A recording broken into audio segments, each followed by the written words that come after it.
Hello students, NCERT Line to Line Chapter 8th 6th class Bharat जलवायु वनस्पति तथा वन्य प्राणी। आप मौसम के बारे में प्रतिदिन समाचार पत्रों में पढ़ते हैं तथा टेलीविजन पर देखते हैं अथवा दूसरों को इस संबंध में बात करते हुए सुनते हैं। क्या आप जानते हैं कि मौसम वायुमंडल में दिन प्रतिदिन होने वाला परिवर्तन है? इसमें तापमान, वर्षा, सूर्य की विकिरण इत्यादि शामिल है। उदाहरण के लिए मौसम कभी गर्म या कभी ठंडा होता है, कभी कभी आसमान में बादल छा जाते हैं तो कभी वर्षा होती है। आपने ध्यान दिया होगा कि जब बहुत दिनों तक मौसम गर्म रहता है तब आपको उन्हीं वस्त्रों की आवश्यकता नहीं पड़ती। आप खाने पीने की ठंडे पदार्थों को पसंद करते हैं। इसके विपरीत ऐसे भी दिन आते हैं जब आपको उन्हीं वस्त्रों के बिना ठंड लगती है, ठंडी और तेज हवाएं चलती है। आप इन दिनों में गर्म चीजें खाना पसंद करते हैं। सामान्यतः भारत में प्रमुख मौसम होते हैं दिसंबर से फरवरी तक ठंडा मौसम, सर्दी, मार्च से मई तक गर्म मौसम, गर्मी, जून से सितंबर तक दक्षिणी पश्चिम मानसून का मौसम, अक्टूबर और नवंबर में मानसून के लौटने का समय शरद। शीत ऋतु, ठंडे मौसम में सूर्य की सीधी किरणें नहीं पड़ती, जिसके परिणाम स्वरूप उत्तर भारत का तापमान कम हो जाता है। ग्रीष्म ऋतु, गर्मी के मौसम में सूर्य की किरणें अधिकतर सीधी पड़ती है, तापमान बहुत अधिक हो जाता है, दिन के समय गर्म एवं शुष्क पवनें बहती है जिसे लू कहा जाता है। दक्षिण पश्चिम मानसून या वर्षा का मौसम, यह मानसून के आने तथा आगे बढ़ने का मौसम है। इस समय पवनें बंगाल की खाड़ी, अरब सागर से स्थल की ओर बहती है। वे अपने साथ नमी भी लाती है। जब ये पवनें पहाड़ों से टकराती है तब वर्षा करती है। मानसून के लौटने का समय, इस समय पवन स्थल से लौट करके बंगाल की खाड़ी की ओर बहती है। यह मानसून के लौटने का मौसम होता है। भारत के दक्षिण भागों में विशेषकर तमिलनाडु तट तथा आंध्र प्रदेश में इस मौसम में वर्षा होती है। किसी स्थान पर अनेक वर्षों में मापी गई मौसम की औसत दशा को जलवायु कहते हैं। भारत की जलवायु मोटे तौर पर मानसूनी जलवायु कहा जा सकता है। मानसून शब्द अरबी भाषा के मौसम से बना है, जिसका अर्थ होता है मौसम। भारत की स्थिति उष्ण कटिबंध में होने के कारण अधिकतर वर्षा मानसून पवनों से होती है। भारत में कृषि वर्षा पर निर्भर है। अच्छे मानसून का मतलब है पर्याप्त वर्षा तथा प्रचुर मात्रा में फसलों का उत्पादन। किसी स्थान की जलवायु उसकी स्थिति, ऊंचाई, समुद्र से दूरी तथा उच्चार पर निर्भर करती है। इसलिए हमें भारत की जलवायु में विभिन्न क्षेत्रीय विभिन्नता का अनुभव होता है। राजस्थान के मरुस्थल में स्थित जैसलमेर और बीकानेर बहुत गर्म स्थान है, जबकि जम्मू कश्मीर के द्रास और कारगिल ठंडे बर्फीले हैं। तटीय क्षेत्रों जैसे मुंबई तथा कोलकाता की जलवायु मध्यम है। वे न ही अधिक गर्म न ही अधिक ठंडे। समुद्र तट पर होने के कारण ये स्थान बहुत अधिक आर्द्र हैं। विश्व में सबसे अधिक वर्षा मेघालय में स्थित मौसिनराम में होती है, जबकि कभी कभी किसी वर्ष राजस्थान के जैसलमेर में वर्षा होती ही नहीं पूरे साल भर। प्राकृतिक वनस्पति, हम अपने चारों तरफ विभिन्न प्रकार के पादप जीवन देखते हैं। हरे घास वाले मैदान खेलना कितना अच्छा लगता है। कुछ पौधे छोटे होते हैं जिन्हें झाड़ी कहा जाता है, जैसे कैक्टस, फूलों वाले पौधे इत्यादि। इनमें बहुत से लंबे वृक्ष होते हैं। उनमें कुछ बहुत शाखाएं और पत्तियां होती है, जैसे नीम, आम। कुछ वृक्ष तो ऐसे होते हैं जिनकी पत्तियों की मात्रा बहुत कम होती है, जैसे नारियल। घास, झाड़ियां तथा पौधे जो बिना मनुष्य की सहायता के उगते हैं उन्हें प्राकृतिक वनस्पति कहा जाता है। क्या आप कभी यह नहीं सोचते कि एक दूसरे से किस प्रकार भिन्न है? अलग अलग जलवायु में अलग अलग प्रकार की वनस्पति पाई जाती है। इसमें वर्षा की मात्रा सबसे महत्वपूर्ण होती है। जलवायु की भिन्नता के कारण भारत में अलग अलग तरह की वनस्पति पाई जाती है। भारत की वनस्पति को 5 प्रकारों में विभाजित किया जा सकता है। उष्ण कटिबंधीय सदाबहार वन, उष्ण कटिबंधीय पतझड़ वन, कंटीले वन, पर्वतीय वनस्पति तथा मैंग्रोव वन। उष्ण कटिबंधीय वर्षा वन, उष्ण कटिबंधीय वर्षा वन उन क्षेत्रों में पाई जाती है जहाँ वर्षा बहुत अधिक होती है। ये इतने घने होते हैं कि सूर्य का प्रकाश जमीन तक नहीं पहुंच पाता। वृक्षों की अनेक प्रजातियां इन वनों में पाई जाती है।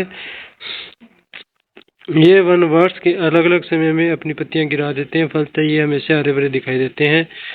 उन्हें सदाबहार वन कहा जाता है। अंडमान निकोबार द्वीप समूह, उत्तर पूर्वी राज्यों के कुछ भाग तथा पश्चिमी घाट की संकरी पट्टी में पाए जाने वाले वृक्ष प्रमुखतः महोगनी, एबोनी तथा रोजवुड है।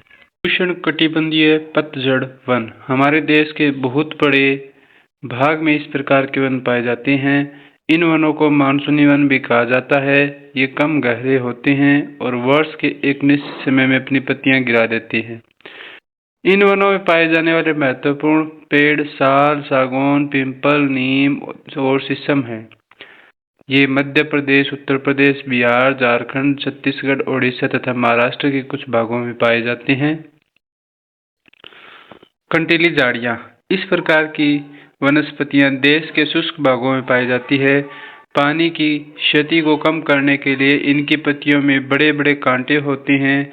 इनके महत्वपूर्ण वृक्ष कैक्टस, खेर, बबूल, किंकर इत्यादि है। ये राजस्थान, पंजाब, हरियाणा, पश्चिमी घाट के पूर्वी ढालों और गुजरात में पाई जाती है।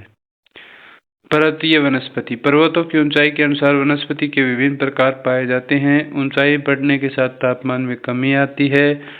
समुद्र तल से 1500 मीटर से लेकर के 2500 मीटर की ऊंचाई तक पेड़ों का आकार शंक्वाकार होता है। ये पौधे शंकुधारी वृक्ष कहलाते हैं। इन वनों में महत्वपूर्ण वृक्ष चीड़, पाइन तथा देवदार हैं। मैंग्रोव वन, ये वन खारे पानी में भी रह सकते हैं। ये मुख्यतः पश्चिम बंगाल के सुंदरवन तथा अंडमान एवं निकोबार द्वीप समूह में पाए जाते हैं। सुंदरी इस प्रकार के वनों की महत्वपूर्ण प्रजाति है। इस प्रजाति के नाम पर क्षेत्र का नाम सुंदरवन पड़ा है। हमें वनों की आवश्यकता क्यों है? वन हमारे लिए बहुत ही लाभदायक है। ये विभिन्न कार्य करते हैं। पेड़ पौधे ऑक्सीजन छोड़ते हैं, जिससे हम ऑक्सीजन के रूप में लेते हैं तथा कार्बन डाइऑक्साइड को ग्रहण करते हैं। पेड़ पौधों की जड़ें मिट्टी को बांध कर रखती है। इस प्रकार वे मिट्टी के अपरदन को रोकते हैं। वनों से हमें ईंधन, लकड़ी, चारा, जड़ी बूटियां, लाख, शहद, गोंद इत्यादि प्राप्त होते हैं। वन वन्य जीवों के प्राकृतिक निवास हैं। पेड़ों की अनादृत कटाई के कारण भारी मात्रा में प्राकृतिक वनस्पति समाप्त हो गई है। हमें अधिक पौधे लगाने चाहिए। जो पेड़ बचे हैं उनकी रक्षा करनी चाहिए एवं लोगों को पेड़ों के महत्व के बारे में बताना चाहिए।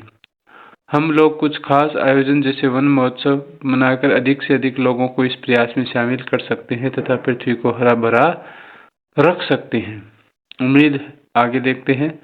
वन्य प्राणी, वन विभिन्न प्रकार के वन्य जीवों का निवास होता है। वनों में जंतुओं की हजारों प्रजातियां तथा बड़ी संख्या में विभिन्न प्रकार के सरीसृप, उभयचरों, पक्षियों, स्तनधारियों, कीटों तथा कृमियों का निवास होता है। बाघ हमारा राष्ट्रीय पशु है।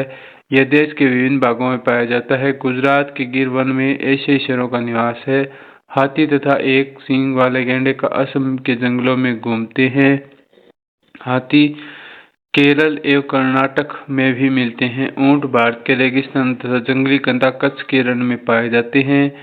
जंगली बकरी, हिम तेंदुआ, भालू इत्यादि हिमालय के क्षेत्र में पाए जाते हैं। इसके अतिरिक्त बहुत से दूसरे जानवर जैसे बंदर, शियार, भेड़िया, नीलगाय, चित्तल इत्यादि भी हमारे देश में पाए जाते हैं। भारत में पक्षियों की भी ऐसी ही प्रचुरता है। मोर हमारा राष्ट्रीय पक्षी है। भारत में पक्षी तोता, मैना, कबूतर, बुलबुल तथा बतख इत्यादि है। अन्य हमारे बहुत सारे राष्ट्रीय पक्षी उद्यान हैं जो पक्षियों को उनका प्राकृतिक निवास प्रदान करते हैं। उद्यान शिकारियों से पक्षियों की रक्षा करते हैं। क्या आप अपने आसपास क्षेत्र में पाए जाने वाले 5 पक्षियों के नाम बता सकते हैं? भारत में सांपों की सैकड़ों प्रजातियां हैं। उनमें कोबरा और क्रेत प्रमुख है।